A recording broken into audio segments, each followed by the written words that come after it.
Welcome guys, scissor के एक और लेक्चर में आपका स्वागत है।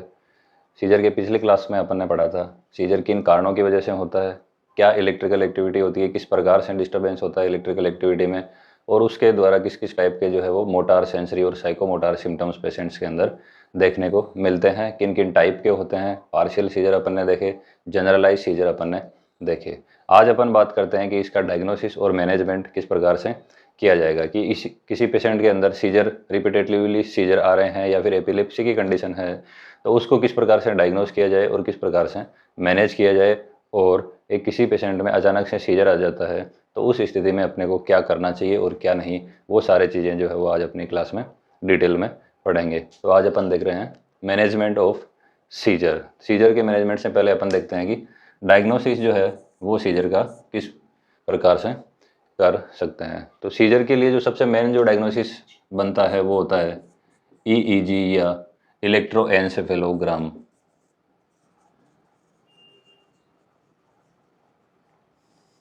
इलेक्ट्रोएन्सेफेलोग्राम क्या करेगा, ब्रेन की इलेक्ट्रिकल एक्टिविटी को जो है वो ग्राफिकल रिकॉर्डिंग के अंदर दर्शाएगा। तो ब्रेन के अंदर जो भी एबनॉर्मल इलेक्ट्रिकल एक्टिविटी हो रही है उसको क्या कर देगी, आपकी ईईजी जो है वो रिप्रेजेंट करेगी। तो एक सिंगल एपिसोड है सीजर का, वो भी ईईजी करवाने के लिए पर्याप्त रहेगा कि एक सीजर का एपिसोड अगर किसी पेशेंट के अंदर आ रहा है तो उसका ईईजी करवाना है, वो बेहतर रहता है उसको डायग्नोस करने के लिए। उसके अलावा अगर कोई ब्रेन में लीजन है तो लीजन्स के लिए जो है वो सीटी और एमआरआई है वो किया जा सकता है। सीटी स्कैन या एमआरआई स्कैन है वो किया जा सकता है, वो किसी ब्रेन के पर्टिकुलर पार्ट के अंदर जो लीजन्स हैं उनको क्या कर सकता है, दर्शा देगा। तो वो भी जो है वो डायग्नोसिस आपका डायग्नोस्टिक इवेल्युएशन रहेगा। उसके अलावा जो है वो ब्लड टेस्ट जैसे सीबीसी है या फिर मेटाबॉलिक इवेल्युएशन है, जैसे कि आपके एलएफटीज हो गए, केएफटी है, ये सारी चीज़ें भी करवा सकते हैं। जैसे सीबीसी है, ब्रेन के अंदर किसी प्रकार का इन्फेक्शन वगैरह देख सकते हैं, डब्ल्यूबीसी काउंट इसके अंदर देख सकते हैं। उसके अलावा मेटाबॉलिक टेस्ट अगर अपन देखें तो एलएफटी के अंदर जो है वो आप देख सकते हैं लीवर एंजाइम्स किस प्रकार से नॉर्मल वर्क कर रहे हैं नहीं कर रहे हैं। उसके अलावा जो है वो बॉडी ज़्यादा प्रोडक्शन तो नहीं कर पा रही बिलोबिन का, उसकी वजह से तो कंडक्ट्रक्स वगैरह जो डेवलप नहीं हो रहा, उसकी वजह से सीजर तो नहीं आ रहे। या फिर केएफटी कर सकते हैं, जो है वो मेटाबॉलिक वेस्ट तो बॉडी के अंदर कलेक्ट नहीं हो रहे। ये कुछ डायग्नोस्टिक इवेल्युएशन है वो पेशेंट के अंदर करवा सकते हैं जिसके अंदर सीजर जो है उसका एपिसोड आया है और उसकी एपिलेप्सी जैसी स्थिति को डायग्नोस करने के लिए। उसके अलावा अगर कोई पेशेंट मेडिसिन पे हैं, पहले से ही एपिलेप्सी की मेडिसिन पे हैं, तो इनका जो है वो थेराप्यूटिक लेवल है वो चेक कर सकते हैं।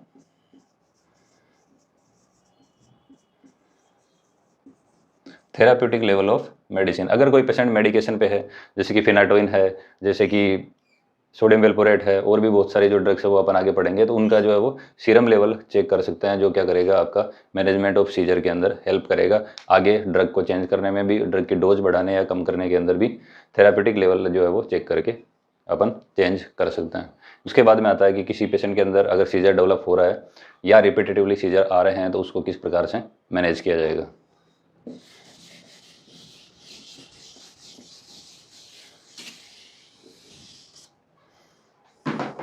तो इन केस ऑफ सीजर अपने को क्या करना है, अगर किसी पेशेंट के अंदर सीजर आ रहे हैं उस केस के अंदर क्या करना है और क्या नहीं करना है वो अब अपन देखते हैं। तो सीजर के अंदर अगर किसी पेशेंट को सीजर आता है तो उसको फ्लैट सरफेस पे लेटाना है।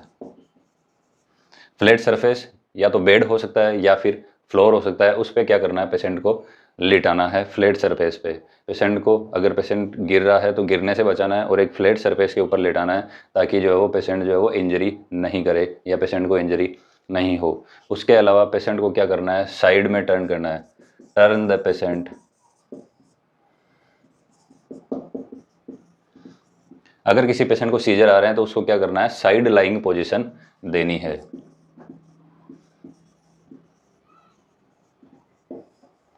साइड में टर्न करना है या फिर साइड लाइंग पोजीशन है वो पेशेंट को देनी है।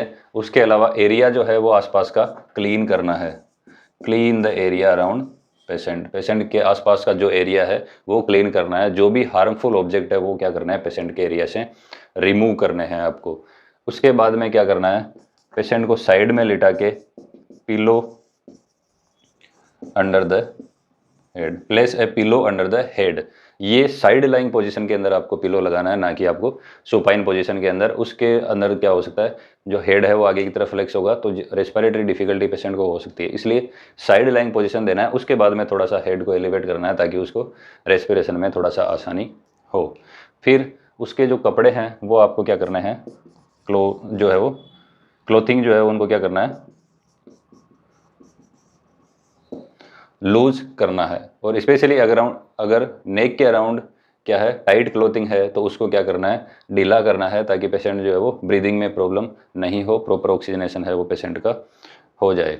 ये चीज़ें अपने को क्या करना है, एक पेशेंट जब सीजर पेशेंट के अंदर आ रहा है तो ये सारी चीज़ें जो है वो अपने को करना है। अब क्या नहीं करना है वो चीज़ें भी अपन देखते हैं। तो do not restrain the client, मतलब क्लाइंट को कभी भी बांधने की कोशिश नहीं करनी है। पेशेंट को बांधने की कोशिश नहीं करनी है। इससे क्या हो सकता है, अभी क्लोनिक या टोनिक स्टेजेस के अंदर क्या हो रहा है, इतनी जर्किंग ज़्यादा हो रही है कि पेशेंट जो है वो इंजरी खुद को भी कर सकता है और जो आसपास में लोग हैं उनको भी कर सकता है, या जो रिस्ट्रेन कर रहा है उसको क्या कर सकता है, इंजर्ड कर सकता है या खुद को फ्रैक्चर कर सकता है। इसलिए जो भी एक्टिविटी कर रहा है उसको क्या करना है, ऑब्जर्वेशन करना है, रिस्ट्रेन पेशेंट को नहीं करना है। उसके अलावा कभी भी माउथ के अंदर कुछ भी पुट नहीं करना है। Do not put anything in mouth.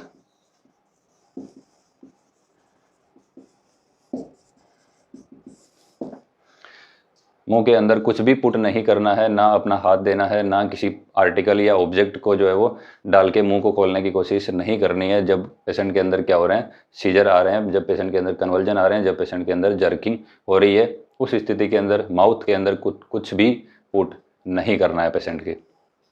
उसके अलावा अगर पेशेंट रेस्पिरेशन नहीं कर पा रहा है सेल्फली, कई बार पेशेंट जो है वो कुछ समय के लिए ब्रीदिंग जो है वो सिचुएशन के अंदर चला जाता है कुछ सेकंड्स के लिए, उस स्थिति के अंदर माउथ टू माउथ रेस्पिरेशन जो है वो देने की कोशिश भी नहीं करनी है। जैसे ही सीजर कंप्लीट होता है या जैसे ही सीजर स्टॉप होता है, पेशेंट अपने आप ब्रीदिंग एफर्ट डालना शुरू कर देता है, अपने आप ब्रीदिंग करने की कोशिश करता है। तो जर्किंग के टाइम में आपको क्या करना है, माउथ टू माउथ रेस्पिरेशन नहीं देना है पेशेंट को। उसके अलावा आपको क्या करना है, जो भी मोमेंट है, जो भी टाइम है, उसको क्या करना है, रिकॉर्ड करना है कि कितने टाइम तक पेशेंट के अंदर सीजर आ रहा है, किस टाइप के सीजर आ रहा है, किस टाइप की जर्किंग हो रही है, वो आपको क्या करना है, पेशेंट के अंदर रिकॉर्ड करना है। उसके अलावा पेटेंट एयरवे को मेंटेन करना है।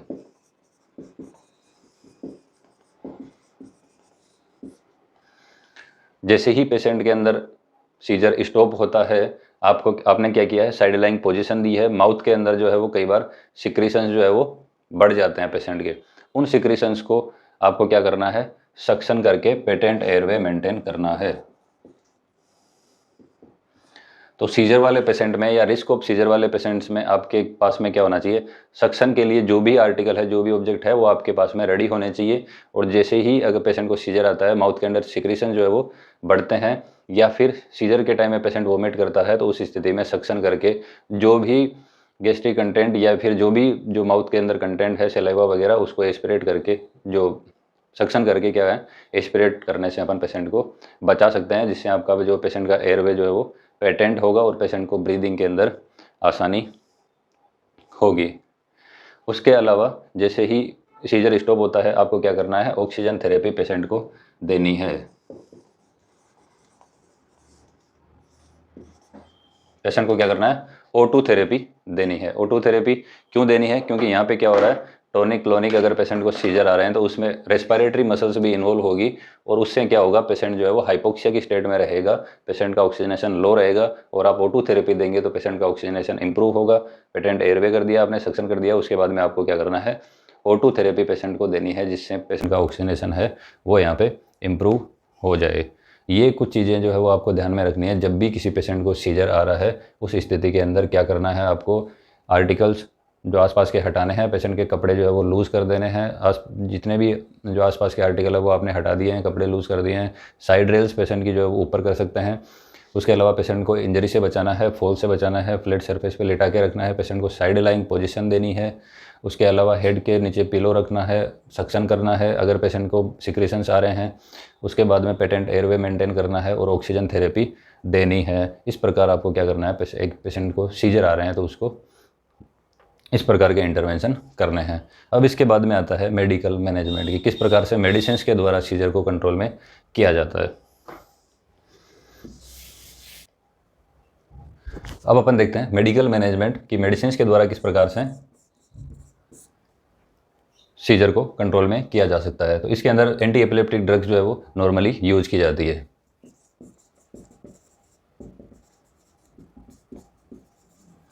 जो भी सीजर जिसको डायग्नोस हुआ है, एपिलेप्सी जिसको डायग्नोस हुई है या सीजर डिसऑर्डर जिसको डायग्नोस हुआ है, उसके अंदर एंटी एपिलेप्टिक ड्रग्स का यूज़ किया जाता है। तो बहुत सारी जो है वो ड्रग्स यूज़ की जाती है, जिनके अंदर कॉमन ड्रग्स आती है। जैसे आपका पहली ड्रग है कार्बामाजिपिन। कार्बामाजिपिन जो है वो पार्शियल सीजर की ड्रग ऑफ चॉइस रहती है। मैंने आपको बताया था पार्शियल सीजर क्या होता है।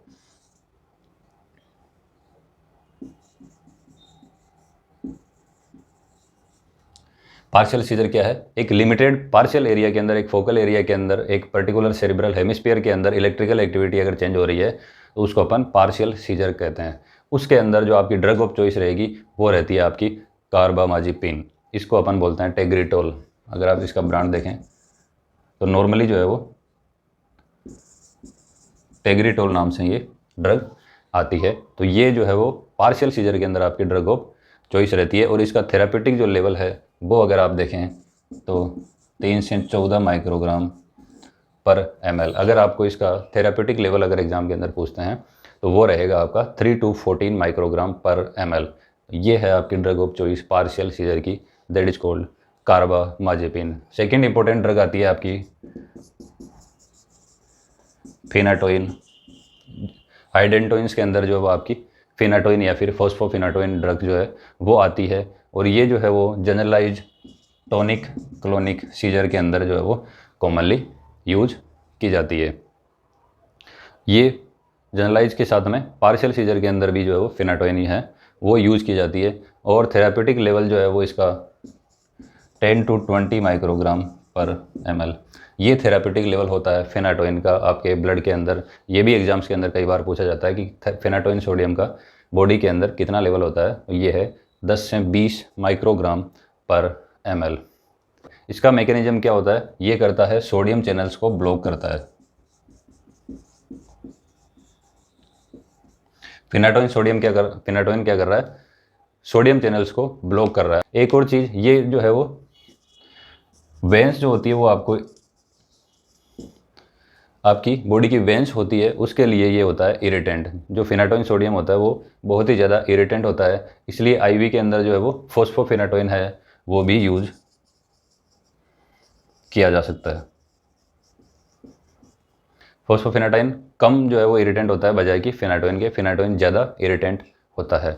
ये ड्रग्स जो है वो नॉर्मली फीमेल्स के अंदर नहीं यूज की जाती है, not generally used in females के अंदर ये जनरली यूज नहीं की जाती है। अब फीमेल्स के अंदर यूज क्यों नहीं की जाती है, उसके कुछ साइड इफ़ेक्ट हैं, इसलिए ये जनरली यंग फीमेल्स के अंदर नहीं यूज की जाती है। अब यंग फीमेल्स के अंदर जो जो कॉम्प्लिकेशन हो सकते हैं उनको अवॉइड करने के लिए फिनाटोइन यूज नहीं की जाएगी। तो यंग फीमेल्स के अंदर क्या हो सकता है, जैसे कि हर्शुटिज्म है,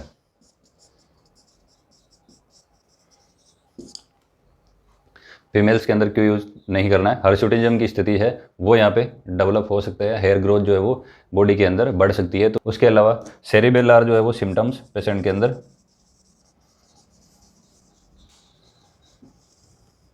डेवलप हो सकते हैं। अब सेरिबेलर सिम्टम्स क्या हो सकते हैं? एटेक्सिया है, यहाँ पे क्या हो रहा है, नर्व कंडक्शन है, उसके अंदर क्या कर रहा है, कमी कर रहा है फिनाटोइन। तो उसके कारण क्या हो रहा है, सेरिबेलर सिम्टम देखने को मिल सकते हैं, जैसे कि पेशेंट को एटेक्सिया हो रहा है, निस्टेगमस हो रहा है। तो इस प्रकार जो है वो फीमेल्स के अंदर जो है वो नॉर्मली यूज़ नहीं करना है, क्योंकि फीमेल जो है वो अपनी बॉडी को लेके वैसे ही सेंसिटिव होती है। और उसके अलावा अगर आप ऐसी ड्रग्स का यूज़ कर रहे हैं तो वो जो है वो एक एल्कोहलिक पेशेंट होता है, उसके टाइप का जो है वो एल्कोहल लेने के बाद में जिस प्रकार के सिम्टम आते हैं वैसे यहाँ पे सेरिबेलर सिम्टम पेशेंट के अंदर देखने को मिल सकते हैं। उसके अलावा यंग फीमेल्स के अंदर क्या कर सकता है, टेरेटोजेनेटिसिटी कर सकता है। टेरेटोजेनेसिटी है वो भी यहाँ पे कोज कर सकता है आपका फिनाटोइन। तो फिर फीटस के अंदर क्या हो सकता है, एक सिंड्रोम है जिसको अपन बोलते हैं फीटल हाइडेंटोइन सिंड्रोम।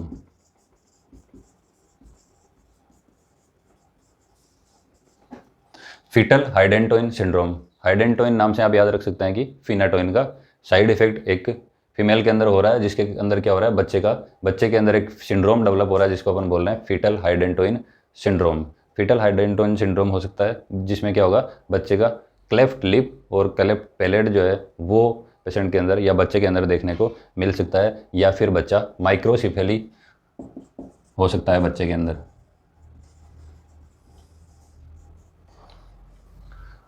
तो माइक्रोसिफेली जैसी कंडीशंस वो पेशेंट के अंदर डेवलप हो सकती है, जिसमें ब्रेन का जो साइज़ है वो बिल्कुल छोटा हो जाएगा बच्चे के अंदर। तो माइक्रोसिफेली हो गया। उसके अलावा क्लेफ्ट लिप और पैलेट जैसी स्थिति है वो बच्चे के अंदर देखने को मिलती है, तो ये हो गई टेरेटोजेनेसिटी। उसके अलावा फीमेल्स के अंदर मेगालोब्लास्टिक एनीमिया है, वो भी कोज कर सकता है। मेगालोब्लास्टिक एनीमिया के अंदर क्या हो रहा है, फोलिक एसिड और जो विटामिन B12 है उसका एब्जॉर्प्शन के अंदर यहाँ क्या कर रहा है, यहाँ पे अल्ट्रेशन कर रहा है आपका फिनाटोइन, जिसके कारण क्या होता है, मेगालोब्लास्टिक एनीमिया है वो कोज हो सकता है। इसलिए फिनाटोइन ड्रग्स अगर अपन यूज़ कर रहे हैं तो साथ में फोलिक एसिड जो है वो सप्लीमेंटेशन भी ज़रूरी होता है यंग फीमेल्स के अंदर, तो जितना हो सके फिनाटोइन का अवॉइड ही करना चाहिए। उसके अलावा ये क्या करेगा, ओस्टियोमलेसिया जो है वो पेशेंट के अंदर कर सकता है। ऑस्टियोमलेशिया हो गया जो है वो आपकी बोन जो है वो वीक हो सकती है। ये क्या करेगा, विटामिन जो डी है उसका एब्जॉर्प्शन भी कम कर देता है फिनाटोइन सोडियम, ये जो ड्रग है। इसलिए इतने सारे साइड इफ़ेक्ट्स हो सकते हैं, इसलिए तो यंग फीमेल्स के अंदर जितना हो सके अवॉइड करना चाहिए। क्यों अवॉइड करना चाहिए, पेशेंट को हार्शोटिज्म हो सकता है, टेरेटोजेनेसिटी हो सकती है जिसके कारण fetal hydantoin syndrome, cleft lip palate, microcephaly जैसी स्थितियाँ बच्चे के अंदर डेवलप हो सकती है। उसके अलावा सेरिबेलर सिम्टम्स हो सकते हैं, जैसे कि निस्टेगमस हो रहा है पेशेंट को, एटेक्सिया है, इरेगुलर पेशेंट मूवमेंट कर रही है, डिसार्थरिया है, ये चीज़ें जो है वो पेशेंट के अंदर देखने को मिल सकती है। मेगालोब्लास्टिक एनीमिया हो सकता है, जो आपका फोलिक एसिड है उसका एब्जॉर्प्शन ये कम कर देगा, तो इसलिए नॉर्मली जो है वो फोलिक एसिड सप्लीमेंट अपन यूज़ करते हैं। विटामिन डी का एब्जॉर्प्शन कम कर देगा, जिसके कारण ऑस्टियोमलेशिया जैसी स्थिति है वो पेशेंट के अंदर डेवलप होती है। एक्चुअल में काम कैसे करता है, ये सोडियम चैनल्स को ब्लॉक करता है। नॉर्मल थेरापेटिक जो लेवल है वो होता है आपका 10 से 20 माइक्रोग्राम पर ml। तो ये कुछ फिनाटोइन से जो है जुड़े हुए क्वेश्चन इनमें से कोई से भी जो है वो एग्जाम्स के अंदर पूछे जाते हैं। तो फिनाटोइन क्या है, आपकी इंपॉर्टेंट ड्रग है, लेकिन फीमेल्स के अंदर नॉर्मली यूज नहीं की जाती है। अगर प्रेग्नेंट फीमेल है, अपन प्रेगनेंसी की बात करते हैं कि प्रेगनेंसी के अंदर जो है वो कौन सी ड्रग है वो नॉर्मली यूज की जाती है।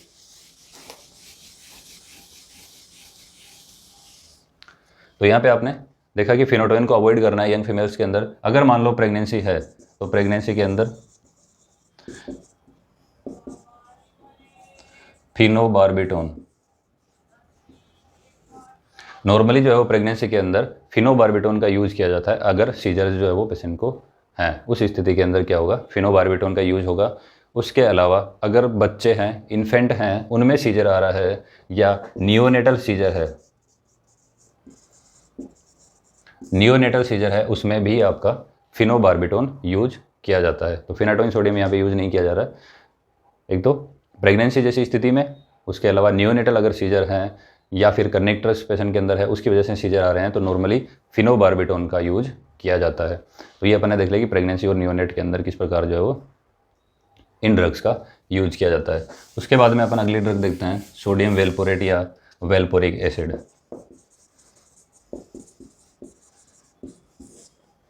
सोडियम वेलपोरेट या फिर वेलपोरिक एसिड जो है वो आपकी मोस्ट ब्रॉड स्पेक्ट्रम ड्रग होती है, मोस्ट ब्रॉड स्पेक्ट्रम ड्रग। मतलब सीजर जो है वो पूरी तरह क्लासीफाई नहीं हो पाया है, जैसे कि पता नहीं लग रहा है कि पार्शियल है, फोकल है, पार्शियल जो है वो उसमें किस टाइप का सीजर है, या फिर जो जनरलाइज टोनिक क्लोनिक है या मायोक्लोनिक है। तो ये जो सारे सीजर्स के लिए सबसे कॉमनली जो यूज़ की जा सकती है वो है वेलपोरिक एसिड, जो कि सबसे ब्रॉड स्पेक्ट्रम ड्रग है वो यहाँ पे होती है, और ये फर्स्ट लाइन ड्रग होती है आपके GTCS की।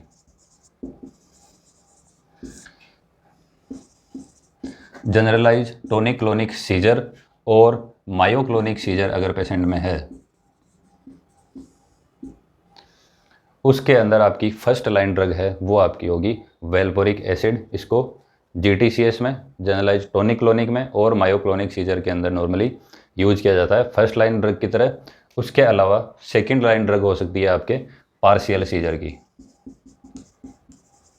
पार्शियल सीजर में भी यूज किया जाता है। मैंने आपको फर्स्ट लाइन ड्रग बताई थी पार्शियल सीजर की, वो क्या थी, कार्बामाजेपिन। उससे अगर सीजर कंट्रोल में नहीं है तो उसके बाद में यूज किया जा सकता है वेल्पोरिक एसिड। लेकिन यहाँ पे GTCS अगर पेशेंट के अंदर है या मायोक्लोनिक सीजर है तो उसके अंदर फर्स्ट लाइन ड्रग होगी आपकी वेल्पोरिक एसिड। तो ये पार्शियल सीजर में भी यूज की जा सकती है as a second line drug. तो यहाँ पे अपन ने GTCS देख लिए, मायोक्लोनिक देख लिए, पार्शियल सीजर देख लिए। अब अपन देखें एब्सेंट सीजर की अगर अपन बात करें तो उसके अंदर जो है वो कौन सी ड्रग यूज की जाएगी, तो वो है आपकी इथोसक्सीमाइड। इथोसक्सीमाइड जो है वो आपकी ड्रग ऑफ चॉइस रहेगी या फर्स्ट लाइन ड्रग रहेगी आपके एब्सेंट सीजर की। एब्सेंट सीजर क्या होता है, मैंने बताया था आपको, इनको पेटिटमल सीजर भी कहा जाता है और ये नॉर्मली बच्चों के अंदर देखने को मिलते हैं, जिसमें क्या करेगा बच्चा सडनली एक एक्टिविटी को स्टॉप कर देता है कुछ टाइम के लिए। तो उसमें आपको जो नॉर्मली जो ड्रग यूज़ करनी है वो है आपकी इथोसक्सीमाइड। ये आपकी ड्रग ऑफ चॉइस रहेगी एब्सेंट सीजर के अंदर। तो ये अपन ने देख ली कि अलग अलग जो ड्रग्स है उनका किस प्रकार से प्रायोरिटी से यूज किया जाता है एक नॉर्मल सीजर की कंडीशन में। अब अपन आगे देखते हैं कि एपिलेप्टिकस या स्टेटस एपिलेप्टिकस की स्थिति में क्या यूज किया जाएगा।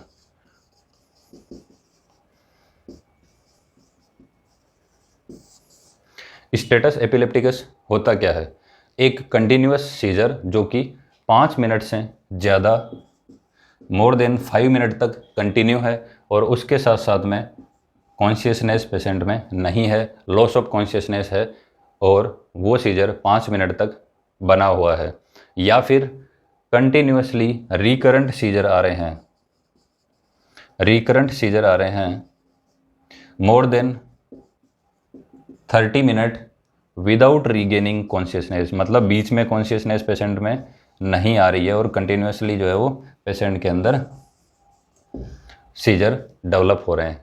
मैंने बात करी एक एपिसोड, सिंगल एपिसोड सीजर का बना हुआ है कंटिन्यूअसली 5 मिनट तक और कॉन्शियसनेस रीगेनिंग नहीं हुई है, उसमें स्टेटस एपिलेप्टिकस हो सकता है। या फिर रिकरेंटली डेवलप हो रहे हैं, मतलब एक एक 2-2 मिनट के सीजर हो सकते हैं लेकिन हाफ एन आवर तक कंटिन्यू है और उसमें भी कॉन्शियसनेस नहीं आ रही है, वो भी आपकी क्या है स्टेटस एपिलेप्टिकस की कंडीशन है। तो ये आपने जैसे फर्स्ट लाइन ड्रग्स जो है वो यूज़ कर ली, लेकिन फिर भी अगर पेशेंट के अंदर सीजर कंट्रोल में नहीं है, स्टेटस एपिलेप्टिकस की स्थिति अगर पेशेंट के अंदर डेवलप है तो उसमें अपन यूज़ करते हैं बेंजोडायजेपिन्स का।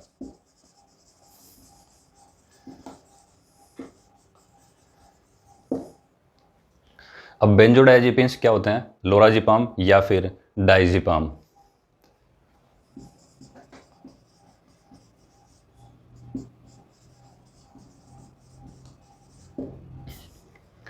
तो डायजिपाम जो है वो आपकी ड्रग ऑफ चॉइस रहेगी स्टेटस एपिलेप्टिकस की। स्टेटस एपिलेप्टिकस कंटिन्यूसली बना हुआ है, उसमें आपकी डायजिपाम है वो ड्रग ऑफ चॉइस रहेगी, या फिर लोराजिपाम है वो भी यूज कर सकते हैं।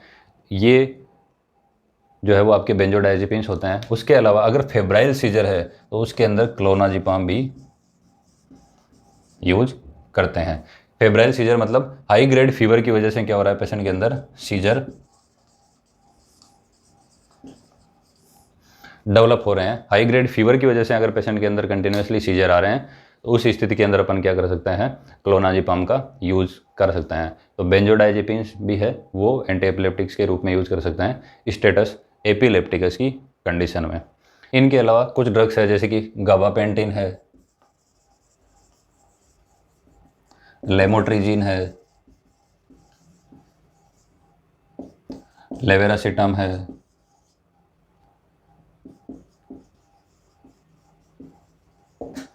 ये भी एंटी एपिलेप्टिक्स के रूप में यूज की जा सकती है। तो ये अपन ने अलग अलग ड्रग्स देख ली कि किस किस जो है वो ड्रग्स का किन किन टाइप के सीजर के अंदर अपन यूज करते हैं। नॉर्मली पार्शियल सीजर है, कार्बामाजिपिन यूज की जा सकती है। कार्बामाजिपिन ड्रग ऑफ चॉइस है आपकी पार्शियल सीजर की। उसके अलावा एक और बीमारी है जिसके अंदर अपन क्या करते हैं, कार्बामाजिपिन का यूज़ करते हैं और वो है ट्राइजेमाइनल न्यूरालजिया। ट्राइजेमाइनल न्यूरालजिया की भी ड्रग ऑफ चॉइस आपकी कार्बामाजिपिन रहती है। उसके बाद में अपन ने देखा फिनाटोइन सोडियम, जो कि नॉर्मली है वो कंटिन्यूसली अगर सीजर आ रहा है पेशेंट के अंदर उसके अंदर यूज की जा सकती है। फिर स्टेटस एपिलेप्टिकस के अंदर भी फिनाटोइन का यूज किया जा सकता है। नॉर्मली फीमेल्स के अंदर प्रेफर नहीं करते हैं, जो है वो एनीमिया की स्थिति डेवलप हो सकती है, सेरेबेलर सिम्टम्स डेवलप हो सकते हैं। ये जो आपके टेरेटोजेनेसिटी है वो हो सकता है, फीटल हाइडेंटोइन सिंड्रोम है वो हो सकता है। तो इन सब चीज़ों से प्रिवेंट करने के लिए अपने को फिनाटोइन यूज नहीं करना होता है नॉर्मली फीमेल्स के अंदर। उसके अलावा कार्डियोटॉक्सिक भी हो सकती है, अरिदमिया भी पेशेंट्स के अंदर डेवलप कर सकती है। वेंस के लिए इरिटेंट होते हैं, इसलिए फोस्फोफेनाटोइन का भी यूज़ किया जा सकता है, जो इन केस ऑफ अगर पेशेंट को जो है वो इरिटेशन है, उससे फिनाटोइन की जगह फोस्फोफिनाटोइन का यूज़ किया जा सकता है। उसके अलावा अपन ने देखा कि वेल्पोरिक एसिड मोस्ट ब्रॉड स्पेक्ट्रम अगर जो है वो क्लासीफाई नहीं हो पाया आपका इस सीजर, तो उस स्थिति में मोस्ट ब्रॉड स्पेक्ट्रम वेल्पोरिक एसिड का यूज़ किया जा सकता है। फर्स्ट लाइन ड्रग होती है आपकी जनरलाइज टोनिक क्लोनिक सीजर की या फिर मायोक्लोनिक सीजर के अंदर। उसके अलावा पार्शियल सीजर के अंदर भी यूज की जा सकती है। उसके बाद में अपन ने देखा कि प्रेग्नेंट फीमेल्स के अंदर या फिर नियोनेट्स के अंदर सीजर आ रहे हैं, तो उसके अंदर फिनोबार्बिटोन का यूज किया जा सकता है। पार्शियल इथोसक्सीमाइड जो है वो अपन यूज़ करते हैं आपके एब्सेंट सीजर के अंदर, कि बच्चों के अंदर एब्सेंट सीजर आ रहे हैं तो इथोसक्सीमाइड का यूज किया जा सकता है। अगर स्टेटस एपिलेप्टिकस है तो उसके अंदर बेंजोडाइजेपिन जैसे कि डाइजिपम, लोराजिपम, इनका यूज किया जा सकता है। फेब्राइल सीजर अगर पेशेंट को है तो उसके अंदर क्लोनाजिपम का यूज किया जा सकता है। उसके अलावा कुछ ड्रग्स है जैसे कि गाबापेंटिन है, लेमोट्रिजिन है, लेवेरासिटाम है, इनका भी यूज किया जा सकता है इन केस ऑफ सीजर। तो ये कुछ मेडिसिन हो गई जो एंटी एपिलेप्टिक्स के रूप में यूज की जाती है। इसके अलावा और क्या चीज़ें की जा सकती है? अगर जैसे बच्चों के अंदर स्टेटस एपिलेप्टिकस की कंडीशन आ रही है या रेगुलर एपिलेप्सी की स्थिति आ रही है, तो कीटोजेनिक जो डाइट है वो यहाँ पे दी जा सकती है। कीटोजेनिक डाइट क्या होगी? जिसके अंदर हाई फैट, लो कार्बोहाइड्रेट और लो प्रोटीन डाइट है वो पेशेंट को या बच्चे को देनी है। जिससे क्या होगा, जो आपका ग्लूकोज का जो है वो लेवल कम रहेगा और आपका जो कीटोन बॉडी है वो यहाँ पे बढ़ेंगे, तो जिसके कारण जो है वो नर्व कंडक्शन है वो जो पेशेंट का कम होगा या बच्चे के अंदर कम रहेगा, जिसकी वजह से सीजर जो है वो डेवलप नहीं होगा। इनके अलावा अपन क्या कर सकते हैं? वेगस नर्व जो है वो स्टिमुलेट कर सकते हैं। तो वेगस नर्व स्टिमुलेट होगी तो क्या करेगी? ये भी नर्व कंडक्शन को प्रिवेंट करेगी, ब्रेडीकार्डिया पेशेंट के अंदर जो है वो करेगी। तो ये सेल्फ स्टिमुलेशन होगा वेगस नर्व।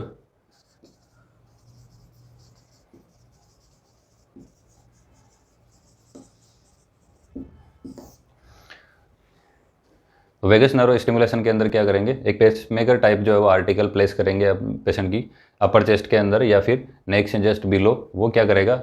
सेल्फ स्टिमुलेट होगा कुछ समय के बीच बीच में, जैसे कि 5-5 मिनट के अंतराल पे सेल्फ स्टिमुलेट होगा, जिसके कारण क्या होगा? ये नर्व कंडक्शन को इंटरप्ट करेगा, सीजर की एक्टिविटी को इंटरप्ट करेगा।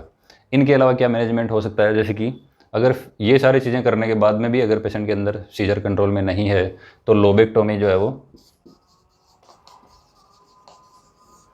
की जा सकती है। मतलब एक पर्टिकुलर पार्ट जो ब्रेन का वो क्या कर रहा है? सीजर को कोज कर रहा है, तो उस लोब को जो है वो रिमूव किया जा सकता है। That is called lobectomy. जो भी लोब जो है वो इंटरप्ट कर रही है नॉर्मल इलेक्ट्रिकल एक्टिविटी को, उसको क्या कर सकते हैं? रिमूव कर सकते हैं। तो ये अपन ने देख लिया कि सीजर का मैनेजमेंट किस प्रकार से किया जाता है, कि अगर सीजर किसी पेशेंट के अंदर अचानक से डेवलप होता है तो उसके अंदर क्या करना है। बांधना नहीं है, आसपास के आर्टिकल जो है पेशेंट के हटाने हैं, सेफ एनवायरनमेंट प्रोवाइड करना है और पेशेंट का एयरवे को क्लीन करके एयरवे जो है वो मेंटेन करना है। ऑक्सीजन थेरेपी जो है वो पेशेंट को प्रोवाइड करनी है। पेशेंट को बिल्कुल बांधना नहीं है, माउथ टू माउथ रेस्पिरेशन देने की कोशिश बिल्कुल नहीं करनी है।